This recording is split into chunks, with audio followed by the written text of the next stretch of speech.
આપી શકો. તો હજી માખાવડથી 20 કેટલા 15 કિલોમીટર આવી ગઈ ગાડી, તો હજી તમે એક ટિકિટ નથી આપી. તો પૂરા પૈસા લઈ લો તમે. તમે આ ક્યારના બધાને જોવું, આખી બસમાં બધા બેઠા, એક તમે ટિકિટ આપી નથી. તો આપી જ દેવાની હોય. આ વિડીયો રેવા દો. નંબરની બસ છે, તમારો નિયમ શું આમાં લખેલો હોય જોઈ લો તમે પેલા. આ કેટલા બધા તમને બધાને ટિકિટ આપી છે કોઈને? તમને ટિકિટ આપી ભાઈ? તમને આપી કાકા ટિકિટ? તો ભાઈ શું કામ તમે ઓછા પૈસા લઈને શું કામ ધંધો કરો?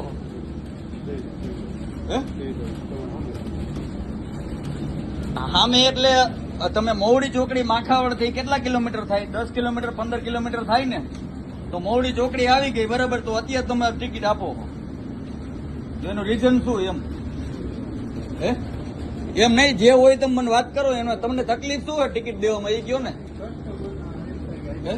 કસ્ટમર નો કઈ ન હોય, એમાં તમારે તોડ પાણી થાય એક શું થાય એવી રીતે એ મને કયો ને તમે. તમે ભાઈ જવાબ આપો. હવે તમે ટિકિટ આપો એ નહીં મેળાવે. એમ જવા દેવાનું ન હોય ભાઈ. તમારે કઈ ફ્રી ઓફ તો હાલતી નથી. ગયો સરકારી હાલે ને તમને પગાર મળે કે નથી મળતો? મળતો હોય ને તો ટિકિટ આપણે આપી જ દેવી. શું કામ આની પેલા જયારે વચ્ચે બસ હાલતી હતી તમે દેવો ત્યારે તરત જ તમને ટિકિટ આપી દેતા. પણ તમે નવા છો એમ, તો નવા હોય તો તમને આના બસના રૂલ્સ ની તો ખબર હોય ને, કંડક્ટર ની. એમ ડ્રાઈવર હલાવે તો ડ્રાઈવર ને એ કે ગમે ત્યાં તો ઉભી ન રાખી એમ. તો હવે કરશું હું એમ? તમે ટિકિટ આપતા નથી.